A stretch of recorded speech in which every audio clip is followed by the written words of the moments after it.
Hello everybody, Skywarp33 here, and today I'm going to be showing you guys my brand new Jevil from Deltarune figurine. Whoa! Yeah! Applause! Woo!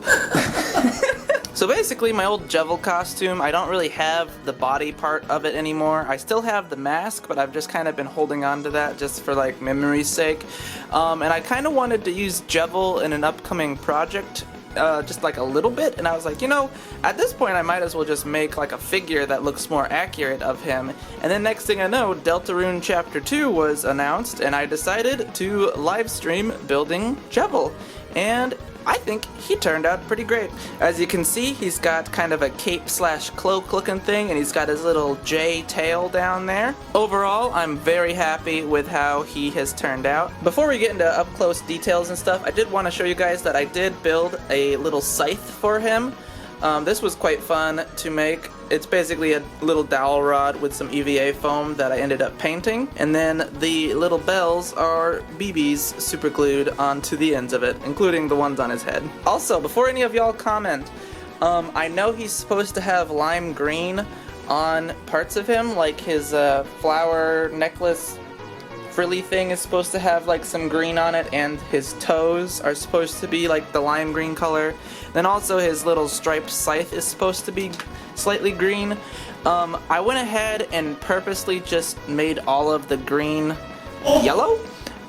Main reason for that is if I ever use this guy in a YouTube video where I need to stop motion animate him, I would have to do it on a green screen, mainly because the purple is very close to blue, and then also his skin is basically blue, so I wouldn't be able to put him on a blue screen to animate him. But if he has green on him, then I wouldn't be able to put him on a green screen to animate him. So I know there are technically other ways of doing it with like red screens and stuff, but I don't even own one of those, so I'm just trying to make the best of what I got. So I got rid of the yellow, or the lime on his costume, and just sort of replaced it with yellow.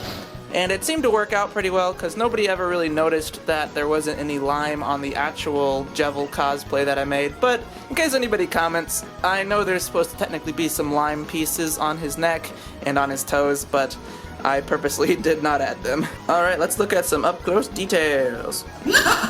And here is his beautiful face. It looks a little chaotic, I will admit. I'm actually quite happy with how his head looks. As you guys can see, he's got rotation at the neck, so he can move his head 360 degrees around. His face is indented, so his smile is actually, it goes in, and so does his eyes. So there's a bit of an indent there. And then his irises are yellow, and then in the center is black, which kind of gives it a fun little effect where if he's like looking somewhere, it kind of looks more like he's looking at you rather than just sort of staring forward, and I really like how it looks. He's got his little ears, and then he's basically just got like a jester costume. Next up, his little frilly necklace thing. I don't know what the term is for it. I've seen some people make it kind of look like a flower, and then other people make it look more like one of those royalty lace things that like jesters and royalty used to have. I went and kind of combined them, so mine is kind of shaped like a flower on this, but on my original Jevil costume it was more like a royalty kind of lace looking thing, but on here I went with kind of the flower design, and I'm actually pretty happy with how this turned out. Next we got his round belly. It's pretty plump from the side, you can see. It's basically a sphere. It's purple, and then it's got some black lines that don't go quite up all the way. His cape is glued on, so to move stuff around you kind of have to move the cape out of the way. As you can see, he's got one tiny arm, and then one arm that is actually posable. So this arm right here has a Lego Technic joint, I believe is what it's called, in it, so that he can move his one arm around. And then he also has a little hole in his fist so that he can actually hold his scythe. So when his cape is down, you won't be able to see this ball joint at all, so it just looks like his arm is actually able to be moving and stuff. And one of the big reasons he's only got one regular size arm and one tiny arm is because I actually only had enough for one more ball joint, so I might have to try to order some more of just these two Lego pieces specifically so that I can make more figures in the future, because this actually was quite fun to make. But yeah, so he does technically have two arms, but his second one is a little tiny. And then lastly, his feet. They're pretty simple. I made them kind of more like clown-sized shoes, and then he's got the big yellow bits on the end, even though they're supposed to technically be lime, but I went with yellow instead.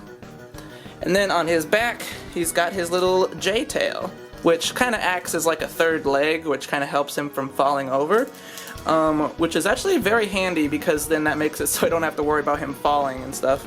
And yeah, so to get his scythe in his hand, I just kind of have to move it like so, and then it just sort of slides in just like that. It looks pretty cool, I like to think, with him holding it like so. You can see the scythe is pretty large, but in like almost every photo I found of Jevil, his scythe was always really large. So I'm pretty happy with how it looks. He can kind of cover his face with it, and then if you rotate it, you can see him. You can rotate it behind him, so he's standing like that.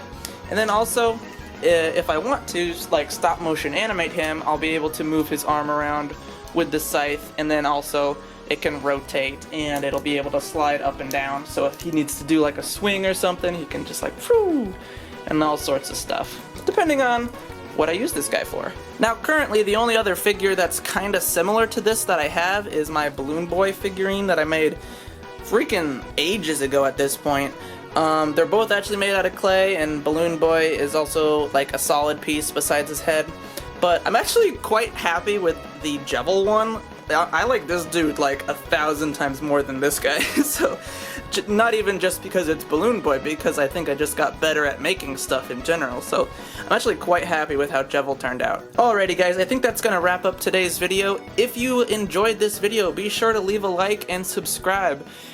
If this concept kind of does really well and like you guys really want to see more Deltarune or Undertale stuff. I used to not really do Undertale stuff just because I kind of grew out of it, but since chapter 2 of Deltarune is out, if this video does really well, I'll try to make some more characters, but only if this video does well and you people actually want to see that. And with that much being said guys, I hope you enjoyed this video. Be sure to follow me on Twitch. I actually built this guy in 4 hours over there, filmed the entire thing, and then I painted him off screen so it'd be a bit more of a reveal. And yeah, link in bio for all that. Feel free to like, comment, subscribe. I said all that again. I hope you have a wonderful day. See you on the next one. Bye bye.